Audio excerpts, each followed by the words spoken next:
Avui presentem els comptes anuals per aprovació a la Junta General de l'EMU del 2020. Si em permeteu, us faré una prèvia. Quan vaig assumir la presidència de l'empresa municipal, em vaig trobar una empresa en perill, realment en perill. Durant molts mesos, fins i tot es va estar parlant que estava en situació legal de concurs de creditors i es van succeir informes i contrainformes. Avui, finalment, estem davant d'una empresa municipal forta, amb els comptes sanejats i la seva càrrega financera reestructurada, i estem amortitzant deute com mai. Aquest any hem amortitzat 1,5 milions d'euros en deute i, a més, 600.000 euros en amortització anticipada de deute. Fet inèdit, l'empresa municipal des de feia molts anys.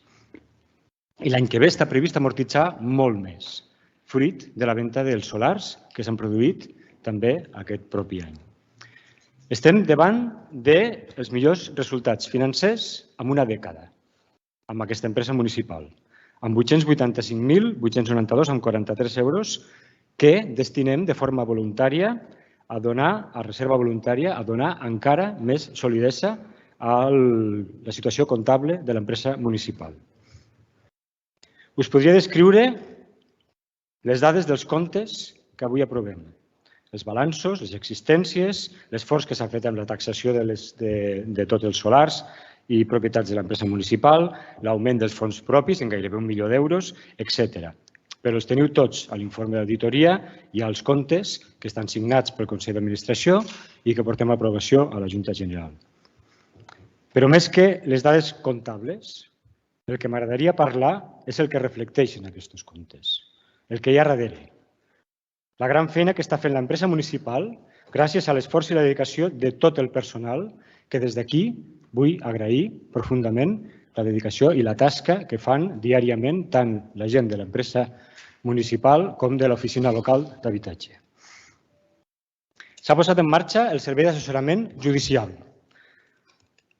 És un pas importantíssim per defensar els interessos, per defensar els drets de les persones que estan en situació judicial de perdre el seu habitatge. Aquest any s'han atès 108, només en el que va d'aquest any, com a mostra, s'han atès 108 peticions d'informe de serveis socials, s'han fet 19 gestions d'altes consultes, s'han prorrogat 5 lloguers, s'han atès 46 llançaments, dels quals s'han pogut aturar 38. Parlem només del que portem d'any. Només en el que portem d'any. L'any passat, l'empresa municipal va aturar més de 100 desnonaments. 100 desnonaments de famílies de Lleida, dels quals la gran majoria es va poder negociar amb els propietaris, o es va poder negociar un lloguer social, o es va poder negociar una sortida.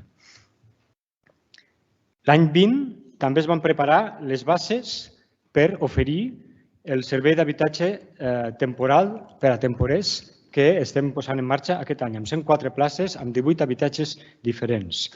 El parc públic d'habitatge, que actualment gestiona directament l'empresa municipal 558 habitatges, s'han pogut augmentar amb 80 habitatges aquest any. És més del 35% d'augment del parc públic d'habitatge. També és una dada inèdita. Impulsem activitat al centre històric, com per exemple rehabilitació de Tallada 1, per a poder encabir la nova seu de l'EMU al centre històric, o impulsem activitat comercial, com per exemple els locals comercials que s'estan rehabilitant ara mateix al carrer Lluís Bessa. Lluitem contra els habitatges buits, impulsant la xarxa de mediació, una eina importantíssima per aconseguir habitatge assequible per a les famílies que necessiten aquest habitatge de forma peremptòria, i més amb la situació actual de crisi de Covid-19.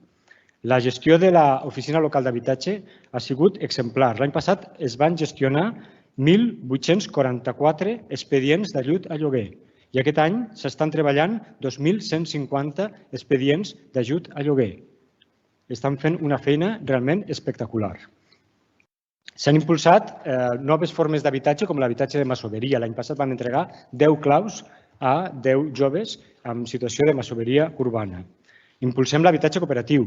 vam fer una sessió d'habitatge a Sostre Cívic, amb 25 habitatges al carrer Enric Rota Peralta, però també vam participar en la closca en la qual gestionem 6 habitatges de lloguer i molt més, i molt més. Aquest any, a més, esperem poder internalitzar la zona blava i estem treballant en ello.